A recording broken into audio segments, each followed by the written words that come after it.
નમસ્તે વિદ્યાર્થી મિત્રો, ઉમા યુટ્યુબ ચેનલમાં તમારા બધાનું હાર્દિક સ્વાગત છે. તો ચાલો ફરી પાછો આજે આપણે અભ્યાસની વાતો કરીશું. તો પાઠ છે, નવો પાઠ આપણે શરૂઆત કરવાનો છે. પાઠ છે 8મો. પાઠનું નામ છે છાલ, છોતરા અને ગોટલા. આ નામ સાંભળતા તમને હસવું તો આવશે. આવું નામ હોય પાઠનું, છાલ, છોતરા અને ગોટલા. આ તે વળી કાંઈ પાઠનું નામ કહેવાય? આવા મનમાં પ્રશ્નો થશે તમને. પણ હા, આ પાઠનું નામ છે અને આ પાઠના લેખક છે બકુલ ત્રિપાઠી અને પાઠનો સાહિત્ય પ્રકાર છે હાસ્ય નિબંધ. તમને હસવું જ આવશે આ પાઠની અંદર કે આવી વાતો હોય. પણ આ પાઠની પાછળનો ભાવાર્થ છે, હેતુ છે, એ આખો છે ને વ્યંગ્ય છે, કટાક્ષ કર્યો છે. ટૂંકમાં આપણા લોકો ઉપર લેખકે કટાક્ષ કરીને પાઠ લખ્યો છે. પાઠની અંદર શું છે કે એ દર્શાવવામાં આવે છે કે માનવ છે ને એ ગંદકી જ કરે છે. જ્યાં ત્યાં કચરો ફેંકી દેતો હોય છે. સા બધા, તમે હોય કે અમે હોય, ગમે તે હોય, નો ડાઉટ બધા જ લોકો કાંઈ પણ વસ્તુ ખાય ને એટલે સીધી ફેંકી જ દે નીચે રસ્તામાં જ. એટલે તો આપણી સરકાર લોકોને જાગૃત કરવા માટે સ્વચ્છ ભારત અભિયાન ચલાવી રહી છે. ભારતને સ્વચ્છ કરો. પણ એ ક્યારે સ્વચ્છ થશે? શરૂઆત આપણાથી આપણે કરવી પડશે. સ્વચ્છતા લાવવી હોય, સ્વચ્છતા દેશમાં લાવવી હોય તો પહેલાં સ્વચ્છ શું કરવું પડે? આપણું ઘર સ્વચ્છ કરવું પડે, પછી આપણે આપણું આંગણું સ્વચ્છ કરવું પડે, આંગણા પછી આપણી શેરી સ્વચ્છ કરવી પડે, આખો મહોલ્લો સ્વચ્છ કરવો પડે. પણ અત્યારે લોકો શું કરે છે, એક ચેનલ હોય, તમને ખબર છે, પોતાનું સારું કરવા જાય પણ બીજાનું ખરાબ કરવા જાય તો શું કરે લોકો કે અહીંયા જે ભાઈ રહે ને, અહીંયા જે બેન રહેતા હોય ને, એ શું કરે, પોતાનો કચરો છે ને અહીંયા બાજુવાળાને ફેંકી દે, બાજુવાળાને ઘરમાં ફેંકી દે, એટલે બાજુ બીજા નંબરનું ઘર છે ને એમાં ફેંકે. એ શું વિચારે, ભાઈ એને મારા ઘરમાં કચરો નાખ્યો, એનો કચરો એ બાજુનું ઘર રહેતું હોય ને એના ઘરે નાખે. હું શું કામ ભાઈ મારા ઘરનો કચરો મારામાં રહેવા દે, નાખો બાજુવાળાના ઘરમાં. આવડી ત્રીજી ઘરની વ્યક્તિ શું વિચારે, લે એને મારા ઘરમાં કચરો નાખ્યો, લાય એ આ ઘરમાં કચરો નાખી દે. આ ઘરમાં કચરો નાખે તો આ ઘરની વ્યક્તિ શું વિચારે કે મારા ઘરમાં કચરો નાખ્યો, લાવને હું આ ઘરમાં કચરો નાખી દઉં. ચક્ર શું થયું, પોતે અહીંયા નાખ્યો, આને અહીંયા નાખ્યો ને આને પાછો એના જ ઘરમાં કચરો નાખી દીધો. એટલે થાય એવું કે આપણો ને આપણો કચરો આપણા ઘરમાં આવે. આપણે એવું વિચારીએ ને કે આપણે બાજુવાળાને ઘર ગંદુ કરી નાખીએ, કે આજુબાજુની જગ્યાએ નાખી દઈએ. તો વિચાર કરજો કે જે શેરીમાં તમે જે મહોલ્લામાં કે ગમે ત્યાં કચરો નાખો છો ને, એ કચરો ફરીને પાછો તમારા ઘરમાં જ આવે છે. યાદ રાખવાનું છે.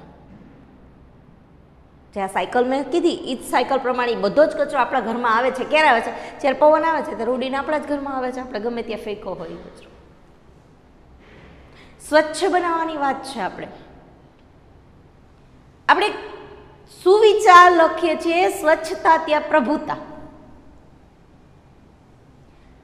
જ્યાં સ્વચ્છતા હોય ત્યાં ભગવાનનો વાસ હોય છે ને. આવા સુવિચાર તમે લખો જ છો, એનું પાલન કરીએ છીએ? ના, નથી કરતા. તમે એમ કહેશો કા ટીચર? તો ટીચર એટલા માટે તમને કહે છે કે તમે લોકો જ્યારે પણ ક્લાસમાં બેઠા હો છો ત્યારે પેન્સિલ નળી કાઢી નાખી દો છોલ ત્યાં. મોટા થઈ ગયા ત્યારે વાત અલગ છે કે સમજણ આવી ગઈ છે થોડી, કે જ્યાં બેસીએ છીએ ત્યાં ગંદુ ન કરીએ. પણ ત્યાં સુધી તો તમે એ જ દોહરાયું છે, જ્યાં બેઠા હોય ત્યાં કચરો નાખી દઈએ. અને આપણે જઈએ છીએ બહાર રસ્તા ઉપર જોતા હોઈએ છીએ કે દિવાલ ઉપર સૂત્રો લખ્યા હોય છે કે અહીંયા કોઈએ કચરો કરવો નહીં, કે અહીંયા કોઈએ પાન માવા ખાઈને પિચકારી મારવી નહીં. તો એ જ જગ્યાએ તમે જોજો કચરાનો ઢગલો હશે ને એ જ જગ્યાએ પાન માવાની પિચકારીઓ લાગેલી હશે. ક્યાંય થાય છે સૂચનાનું પાલન? નથી થતું. ગમે તેટલું સમજાવવામાં આવે તોય નથી કરતા. ભારત સરકાર અત્યારે સ્વચ્છતા મિશન માટે પ્લાસ્ટિક આવ્યું છે કે પ્લાસ્ટિક ઉપર પ્રબંધ રાખી દેવાનો, કે પ્લાસ્ટિકની થેલી જબલામાં કોઈ વસ્તુ લઈ આવવાની નહીં. એના માટે અમિતાભ બચ્ચનને એડમાં લીધેલા હતા ને એ બધાને સમજાવતા હતા જાહેર શૌચાલય માટેના, કે જ્યાં ત્યાં બધા શૌચક્રિયા કરે છે તો ત્યાં શું થાય, ગંદકી થાય છે. આ સ્વચ્છતા માટે કેટલી જાહેરાતો બનાવવામાં આવે છે, પણ હા પાલન કરે એ કરે, નથી કરતા એ નથી જ કરતા. શું કરે હવે, ચાલ્યા જતા હોય ને ઘણાને કેવો શોખ હોય, ચાલતા ચાલતા ખાવાની ટેવ હોય, એમ થાય કે ચાલો વોકિંગમાં નીકળીએ. વોકિંગમાં નીકળે, હાથમાં કે ખીચામાં મગફળી ભરી લે, સિઝન હોય ત્યારે મગફળી ફોલતા જાય, ખાતા જાય ને ફોતરા વેરતા જાય. સિંગ હોય તો સિંગની મુઠ્ઠી ભરી, ફોતરા હાથમાં લીધા, ફૂંક મારીને ઉડાડી દેતા, સર્વત્ર જગ્યાએ ઉડાડી દેતા. ચણા જીંજરા જે આપણે કહીએ એ ખાતા જાય ને ફોતરા ઉડાડતા જાય. અને ઘણા લોકો તો એવા હોય કે કેળું ખાઈને છાલ રસ્તામાં ફેંકી દે. હવે તમને મને બંનેને ખબર છે, કેળાની છાલ રસ્તામાં પડી હોય ને ઇનકેસ તમારું ધ્યાન ન હોય ને તમે સ્પીડમાં જાઓ તો પગ આવે એટલે સીધા લસરીને પડી જવાય. સાથે સાથે એના ઉપર માખી મચ્છર બધું જ બેસે, અને એ જ માખી ને મચ્છર ઉડતા ઉડતા આપણા બધાના ઘરોમાં પ્રવેશ કરતા હોય છે. પછી આપણે એમ કહીએ ઓહો અત્યારે મેલેરિયાના વહારા છે, ડેન્ગ્યુના વહારા છે, પણ આવે જ ને. ગંદકી કોણે કરી? આપણે. મેં કીધું એમ પેલી સાયકલ કે જે કચરો આપણે બાજુવાળાના ઘરે નાખીએ છીએ, અંતે તો એનો એ જ કચરો આપણા ઘરમાં આવે જ છે. સ્વચ્છતા જાળવવાની વાત છે. પાઠની અંદર ભારોભાર કટાક્ષ કર્યો છે આપણા ઉપર, કે જીવદયા પ્રેમી કીધા છે આપણને. કીડી મકોડા માખીઓ આ બધાની આપણને દયા આવે ને એટલે આપણે કચરો ફેંકીએ છીએ. ઇનકેસ એ શેરી મોહલ્લાની તો વાત ત્યારે, મંદિરો નદીઓ જેને આપણે પવિત્ર માતા કહીએ છીએ, નદીઓની તો હાલત એટલી હદે ખરાબ છે કે ત્યાં જઈને દ્રશ્ય જોઈએ ને તો આપણને એમ થાય કે નદીમાં નાવું નથી, આપણે પગે નથી પલાળવો, એટલી નદીઓને આપણે ગંદી કરી મૂકી છે. બધો જ કચરો નદીઓમાં ઠાલવીએ છીએ. આપણા પુરાણોમાં હાલમાં પણ આપણે નદીઓને માતા કહીએ છીએ તો એ માતાને આપણે ગંદી કરી મૂકી છે. અને મંદિરો, મંદિરોમાં તો વાત જ પૂછવાની નહીં. અમુક જગ્યાએ તો મંદિરને એટલા ગંદા કરી નાખે છે લોકો કે ત્યાં ઊભું ન ગમે તમને. મંદિર જગ્યા એવી છે જ્યાં મનની શાંતિ મળતી હોય, એના બદલે ત્યાં આપણે અત્યારે ગંદકી કરી મૂકીએ છીએ. એક બાજુ જોવો તો ફૂલના ઢગલા હોય, એક બાજુ શ્રીફળના નાળિયેરના છોતરાના ઢગલા હોય છે. ભારોભાર ગંદકી કરી મૂકીએ છીએ. ભારતને સ્વચ્છ બનાવવાની વાત કરતા હોઈએ તો સ્વચ્છ કેમ બને? મેં કીધું એમ, શરૂઆત આપણે આપણાથી કરવી પડે. આપણું ઘર સ્વચ્છ રાખવાનું, આપણું આંગણું સ્વચ્છ રાખવાનું, આપણી શેરી સ્વચ્છ રાખવાની, મહોલ્લો સ્વચ્છ રાખવાનો, આપણું ગામ સ્વચ્છ રાખવાનું. ધીમે ધીમે ધીમે એકબીજાને તમે સમજણ આપતા રહ્યો, સ્વચ્છતા શીખવાડતા રહ્યો, સ્વચ્છતા કરતા રહ્યો તો બધે જ એક દિવસ એવો આવે કે આપણો આખો ભારત દેશ છે ને એ સ્વચ્છ ભારત થઈ જશે. આપણને વિદેશ ગમે છે. શું કામ? વિદેશના રૂલ્સ છે કે તમે કાંઈ પણ વસ્તુ ખાઈને જો કચરો રોડ પર નાખી દો ને તો તમારે ફાઇન ભરવો પડે. અને અહીંયા તો કોઈ પણ નિયમ લાગુ જ ના પડે. સરકાર ભલે ને ગમે એટલા નિયમ બનાવે, આપણને તો કોઈ નિયમ લાગુ જ ન પડે. કારણ કે નિયમ શું કામ બનાવવાના? કે તોડવા માટે નિયમ બનાવવાના આવે. કે આપણા લોકો આવું વિચારીએ છીએ, અને વિદેશમાં એ વિચારતા નથી. જે નિયમ છે નિયમનું પાલન કરે છે એ લોકો. એટલા માટે America, New York, London, Switzerland, Africa બધા જ દેશો એકદમ આમ જોવો ને તો ક્લીન, નેટ એન્ડ ક્લીન લાગે, નીટ એન્ડ ક્લીન લાગે. આપણો દેશ ગંદો જ લાગે. હવે અહીંથી બહાર નીકળો ને થોડુંક ચાલો ને તો તમને રસ્તામાં દેખાય કેટલી ગંદકી જ હોય. આમ નજર ફેરવીએ ને આજુબાજુ, મન પડે ત્યાં બધા કચરો ફેંકી દેતા હોય છે. આ પાઠની અંદરથી આપણે એ જ શીખવાનું છે, સ્વચ્છતાનો પાઠ ભણવાનો છે. અને જે આપણે સુવિચાર લખીએ છીએ ને, સ્વચ્છતા ત્યાં પ્રભુતા, એ સુવિચારને સાર્થક કરવાની વાત છે. લખી નાખવું એ સહેલું નથી. સુવિચાર લખી નાખો. રોજ ટેવ હોય ઘણાને ક્લાસમાં આવીને ટીચર એમ કીધું હોય બોર્ડ વર્ક કરવાનું, તો રોજ સરસ સરસના સુવિચાર લખતા હોય. સુવિચાર લખો, પણ એને જીવનમાં પહેલાં ઉતારો, પછી બીજાને ઉતારવા માટે તમે કહો.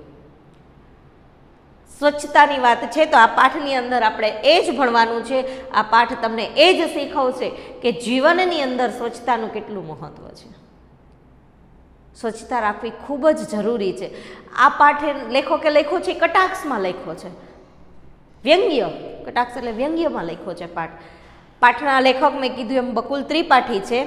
પાઠનો સાહિત્ય પ્રકાર છે હાસ્ય નિબંધ. તો જોઈએ પાઠને આપણે હવે.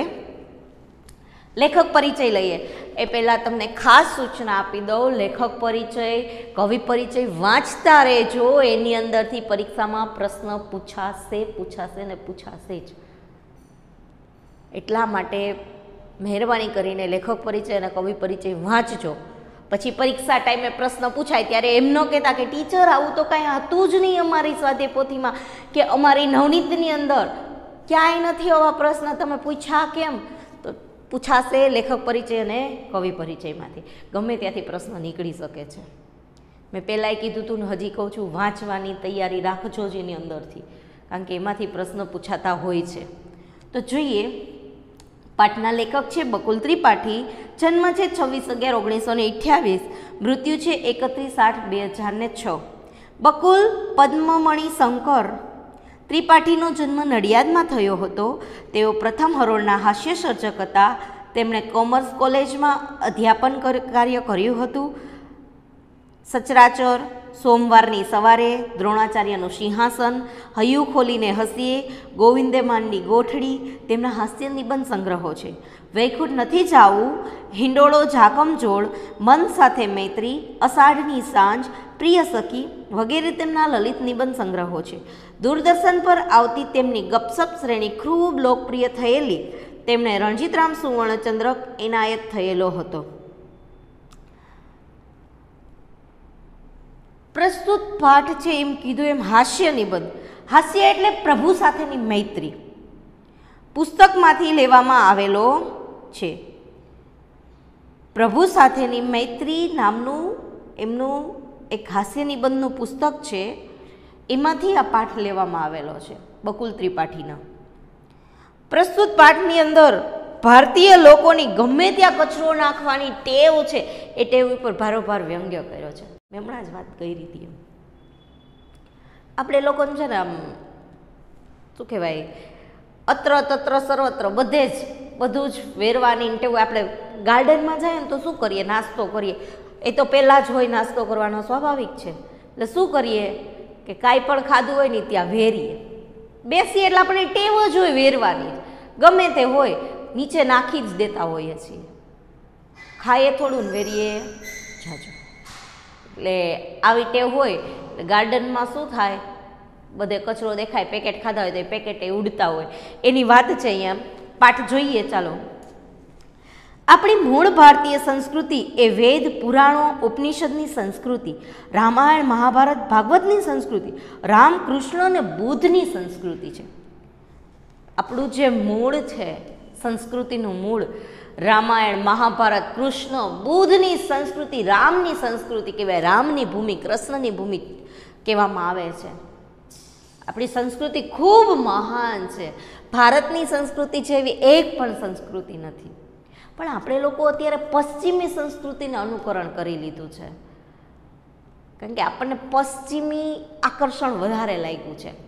આપણી જે મુખ્ય સંસ્કૃતિ છે, આપણું જે સંસ્કૃતિનું મૂળ છે, રામની, કૃષ્ણની, બુદ્ધની ભૂમિ છે, એ આપણી સંસ્કૃતિ છે.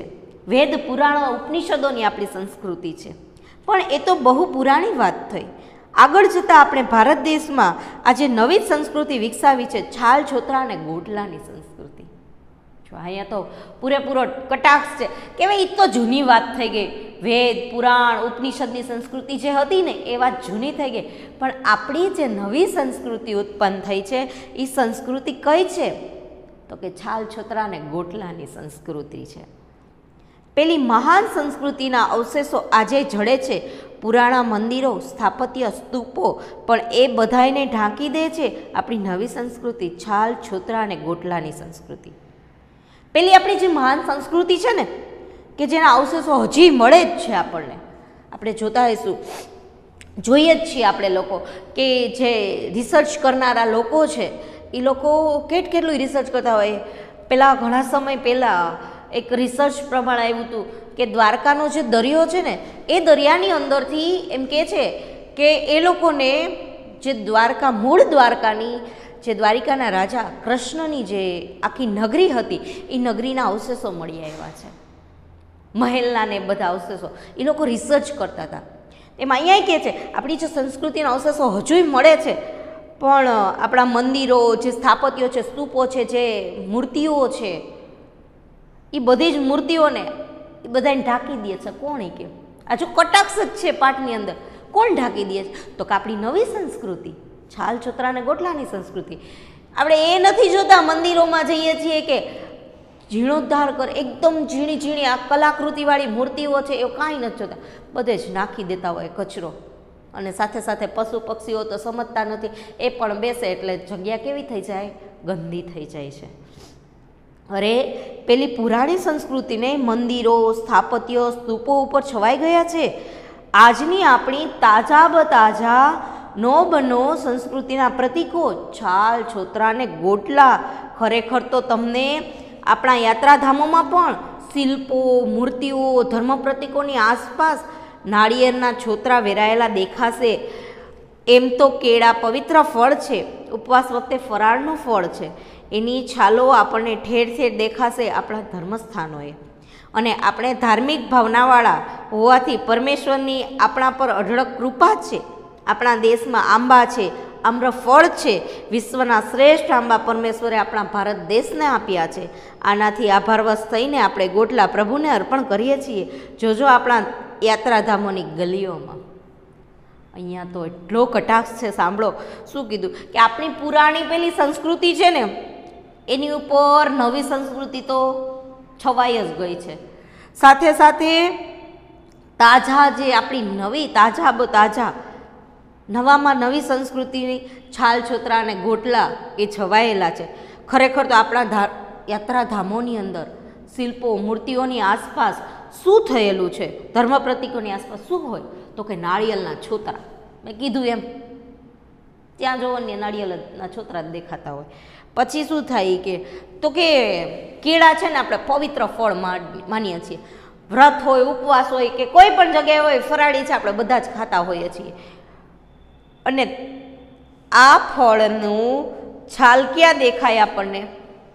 ધર્મસ્થાનોમાં ઠેર ઠેર દેખાશે. કેળું ખાઈને છાલ ફેંકી દે. મંદિરમાં પ્રસાદી આપી હોય ને, તો એ પ્રસાદી ખાય અને છાલ કોને અર્પણ કરવાની? તો કે ગલીને. એટલે કે છાલ અર્પણ કરી દઈએ અને આપણા ધર્મસ્થાનોમાં ઠેર ઠેર આ છાલો જોવા મળે છે. આમ તો આપણે ધાર્મિક ભાવનાવાળા બધા કે ભારત દેશના લોકો બહુ ધાર્મિક, બહુ શ્રદ્ધાળુ બધા કે પરમેશ્વરની અઢળક કૃપા આપણા ઉપર વરસેલી છે. કે એટલા માટે જ ભારત દેશને સારામાં સારું ફળ આંબા આપ્યા છે. અને લેખકે અહીંયા આમ્રફળનો ઉપયોગ કર્યો છે. વિશ્વના સર્વશ્રેષ્ઠ આંબા પરમેશ્વરે ભારત દેશને આપેલા છે. એટલે આપણે ભગવાનને આભારવશ થઈને શું કરીએ છીએ? એ ગોટલા છે ને, એ ગોટલા પરમેશ્વરને જ અર્પણ કરીએ છીએ. ક્યારેક જાવી કે ધર્મસ્થાનોની શેરીઓમાં તમને બધે જ ગોટલા જ દેખાશે. ગલીઓમાં, બધે જ યાત્રાધામોની ગલીઓમાં ગોટલાના દર્શન થશે. એટલે જ કહું છું, આપણી નૂતન સંસ્કૃતિ છે છાલ, છોતરા અને ગોટલાની સંસ્કૃતિ. લેખક એટલે જ કહું તમને કે આપણી નૂતન સંસ્કૃતિ છે છાલ, છોતરા અને ગોટલાની સંસ્કૃતિ. એમાં સૌથી પવિત્ર છે ગોટલા. અરે પેલા પ્રાચીન સંસ્કૃતિના પ્રતીકો તો ક્યાંય જ દેખાય છે. ક્યાં સોમનાથ અને ક્યાં દ્વારકા, ક્યાં અંબાજી અને ક્યાં ડાકોર, ક્યાં બનારસ અને ક્યાં જગન્નાથપુરી.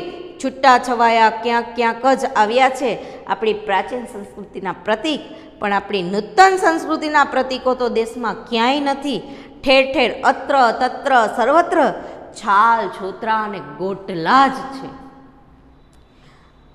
કેટલો વ્યંગ્ય કે આપણી પ્રાચીન સંસ્કૃતિના પ્રતીકો તો ક્યાંક જ દેખાય છે. એ કે ક્યાંય દેખાતા નથી. સોમનાથ, દ્વારકા, જગન્નાથપુરી, ડાકોર, બનારસ, અંબાજી આ છૂટાછવાયા ક્યાંક ક્યાંક જ દેખાય છે સંસ્કૃતિ, આપણી પુરાણી સંસ્કૃતિના પ્રતીકો. પણ પ્રાચીન સંસ્કૃતિના પ્રતીકો તો ક્યાંય નથી, નૂતન સંસ્કૃતિના પ્રતીકો ક્યાંય નથી આપણા. પણ કયા પ્રતીકો છે? તો આપણી નવી જ જે સંસ્કૃતિ ઉત્પન્ન પામી છે, છાલ, છોતરા ને ગોટલા, અત્ર તત્ર સર્વત્ર બધી જ જગ્યાએ તમને આ સંસ્કૃતિ જોવા મળશે. યાત્રાધામોની ગલી હોય, શેરી હોય, મહલ્લો હોય, કોઈ પણ જગ્યાએ આપણને બધે જ આપણા આ નવી સંસ્કૃતિ આપણને જોવા મળે છે. એમાંય સૌથી પવિત્ર છે ગોટલા. કેવો કટાક્ષ કર્યો કે આ સંસ્કૃતિમાં, છાલ ચોતરા અને ગોટલાની સંસ્કૃતિમાં સૌથી પવિત્ર હોય ને તો કે ગોટલા. આખો એક ગ્રીષ્મનો સમય આપણે આપણી ગલીઓ, શેરીઓ, માર્ગોને ગોટલાથી વિભૂષિત કરવામાં ગાળીએ છીએ. આપણે ઉદાર છીએ, કેરીનો રસ ખાઈએ છીએ એ કબૂલ, પણ કેરીનો રસ કરતાં ગોટલા વધારે વજનદાર હોય છે એ આપણે અર્પણ કરીએ છીએ સમાજને. શું કીધું? સૌથી વધુ શું છે પવિત્ર? તો કે ગોટલા છે. આખો ગ્રીષ્મ એટલે કે ઉનાળાની ઋતુમાં, કેરીની સિઝનમાં, આખો સિઝન આપણે કેરી ખાઈએ છીએ અને ગોટલા કોને અર્પણ કરીએ છીએ? શેરી, ગલી અને મોહલ્લાને, માર્ગોને. આખા માર્ગને વિભૂષિત કરી દઈએ છીએ. શેનાથી? તો કે ગોટલાથી. પ્રશ્ન પૂછાઈ શકે, માર્ગો શેનાથી વિભૂષિત થાય છે? તો કે ગોટલાથી. આપણે ઉદાર છીએ, કેરીનો રસ આપણે ખાઈ લઈએ અને એ કબૂલ પણ કરીએ છીએ કે કેરીના રસ કરતાં ગોટલા વધારે વજનદાર હોય છે, એટલે એ આપણે સમાજને અર્પણ કરી દઈએ છીએ, રસ્તાને અર્પણ કરીએ છીએ. આપણે ખુલ્લામાં એને ઠાલવી દઈએ છીએ. જેને ભોજન કરવું હોય તે કરે. ઘણું ખરું ગૌમાતાઓ આનાથી પ્રસન્ન થાય છે. આપણે તો શું આપણી માતા કે શું ગૌ માતા, અડધી કેરી રસ પૂરતી આપણી સગી માતાને અર્પણ્યા કરીએ અને બાકી અડધી કેરી ગોટલા પૂરતી ગૌ માતાને અર્પણ કરીએ. કેટલો કટાક્ષ છે અહીંયા, કેટલો વ્યંગ્ય કર્યો છે કે આપણે સમાજને ગોટલા અર્પણ કરીએ છીએ. આપણને શું ખુલ્લામાં એને આપણે ઠાલવી દઈએ છીએ. જેને ભોજન કરવું હોય ને કરી લે. આપણે અડધી કેરી છે, ઘણું ખરું આપણે ગૌ માતાને અર્પણ કરીએ છીએ. અડધી કેરીનો રસ આપણી માતાને, એટલે કે કેરીનો જે ભાગ છે સારો સારો એ ભાગ કાઢી અને આપણે રસ બનાવી આપણી મમ્મીને અર્પણ કરીએ, એમ માતાને અર્પણ કરીએ. અને અડધું છે રસ એટલે કે ગોટલા છે એ કોને અર્પણ કરીએ? તો કે ગૌ માતાને. અડધું સગી માને અને બાકીનું અડધું છે એ ગૌ માતાને આપણે અર્પણ કરી દેતા હોઈએ છીએ. કેટલો કટાક્ષ કર્યો છે બધી વાતો, ભારોભાર કટાક્ષ છે કે આપણે જે ખાઈએ છીએ કેરી અને ગોટલા ક્યાં નાખી દઈએ? તો કે સિનેમા. સાચી જ વાત છે, ખોટી વાતેય નથી આમાં.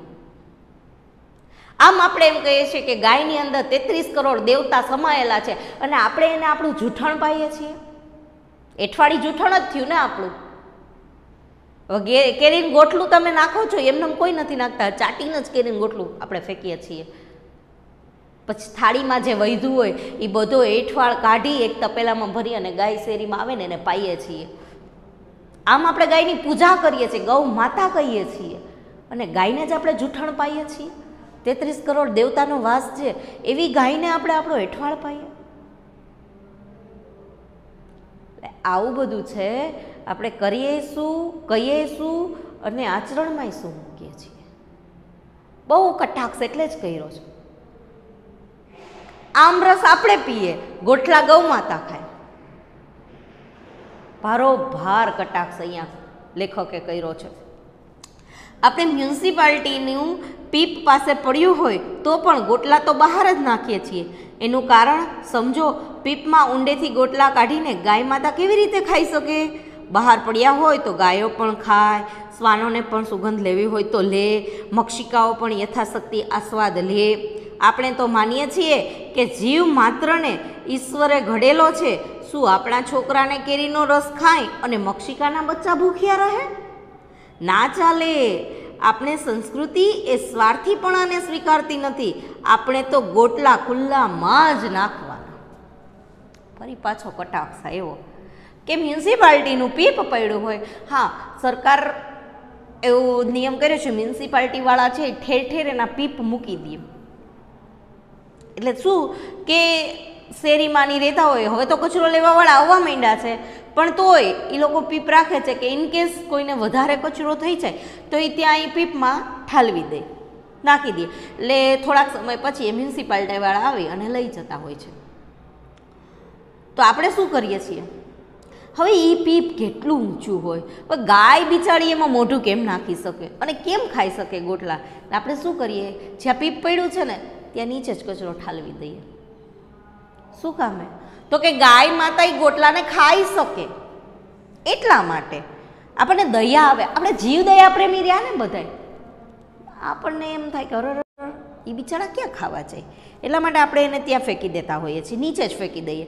પછી બીજું એમ થાય કે શ્વાન એટલે કૂતરાઓ, એ પણ સુગંધ લે બિચારાઓ, કેરીની સુગંધ તો લેવી પડે, ખાય નહીં તો કાંઈ નહીં, સુગંધ તો લે નહીં. કે બોલો, આટલી આપણને દયા આવે. હા, શું આપણે જીવ દયા પ્રેમી બધા હે.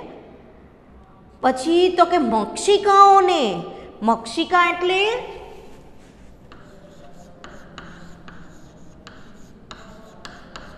જો મક્ષિકા આવી, કોઈને ખબર મક્ષિકા એટલે શું થાય? માખી.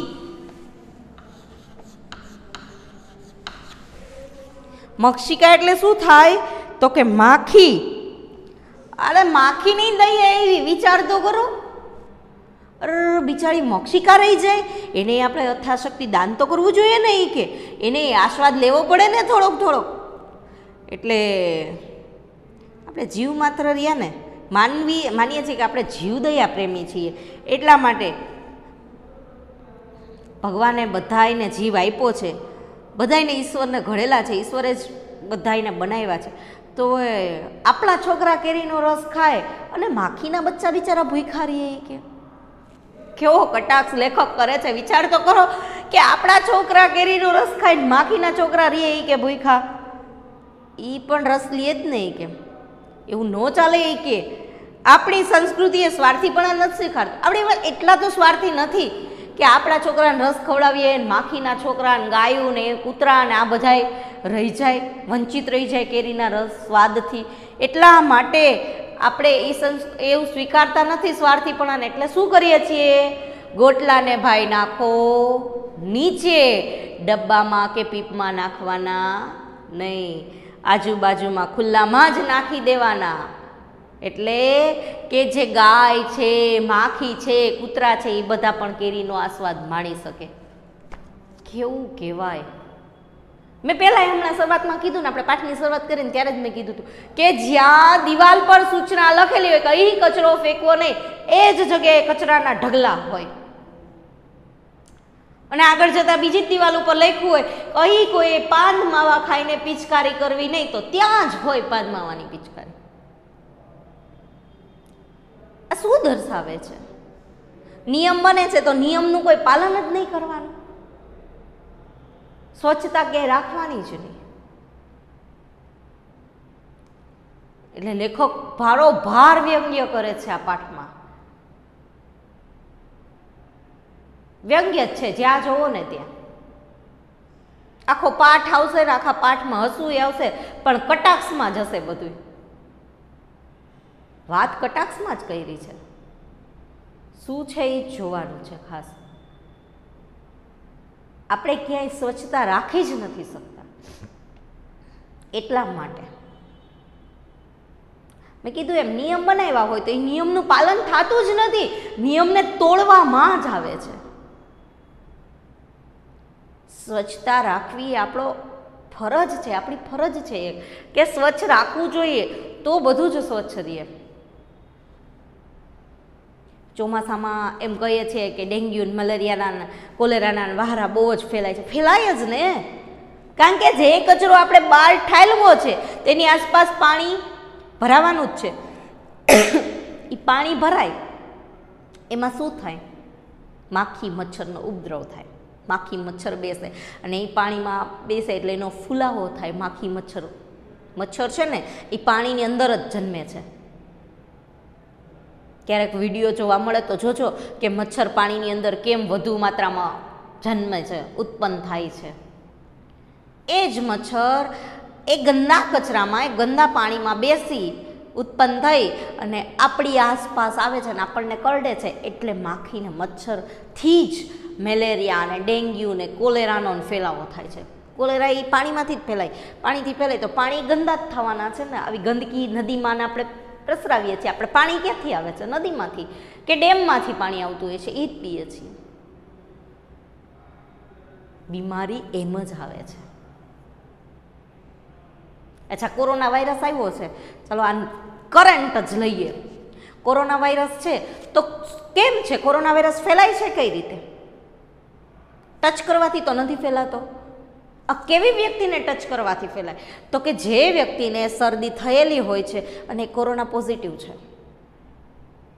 એવી શરદીથી, અને એ વ્યક્તિને છીંક આવી, એ છીંકની અંદર જે બેક્ટેરિયા નીકળે છે, જે નરી આંખે સૂક્ષ્મજીવો નીકળે, નરી આંખે તો આપણને દેખાતા નથી, પણ આપણે એ જ સમયે માસ્ક ન પહેર્યું હોય કે કોઈ પણ આવરણ મોઢાને ઢાંકેલું ન હોય, આપણા નાકને મોઢાને, તો એ જ વસ્તુ ફેલાય અને આપણે એના સંપર્કમાં આવીએ એટલે એ તરત જ આપણે શ્વાસ લઈએ, એ શ્વાસમાં એ બધા જ સૂક્ષ્મજીવો બેક્ટેરિયા આપણી અંદર પ્રવેશે છે અને આપણને તરત જ એ લાગુ પડી જાય છે.